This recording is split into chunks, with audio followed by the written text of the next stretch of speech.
Boom. Okay, turn off my laser. As you can see, it's placed right there. And then over here, more things.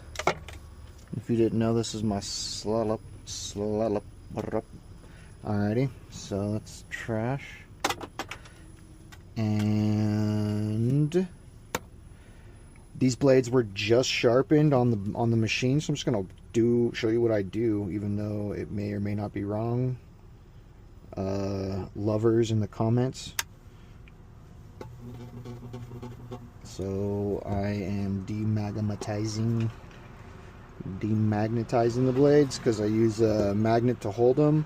And if you didn't know, magnetized blades can sometimes attract small particulates of steel, and those small particulates of steel, when they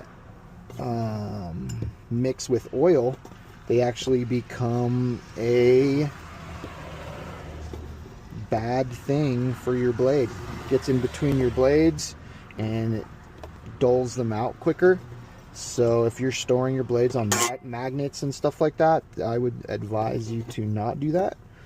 Some people still do that. A lot of barbers do that. They sell those barber mats that have magnets on them, which I thought was kind of silly, because that's going to make your blades attract small metal fragments. As your blade is used and metal breaks away, it stays right there. I glove one hand, pop open my cleaning cans. I learned this cleaning technique from Dave Garza. Everything I do is learned from someone else, so why gatekeep? I take the blade, I dip it in one, tap it.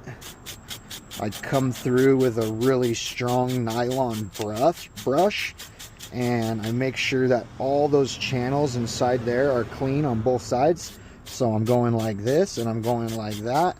Flip it over, clean the inside of the blade, then I wash it like that so that blade is completely clean. Then I dip it in a second can, tap. The tap is key. Everything I do is exactly done a certain way.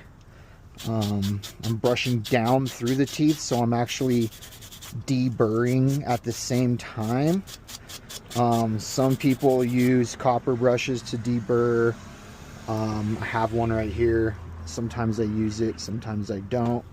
With these, I'm using a different grit than most people use, so the burr that gets created is a lot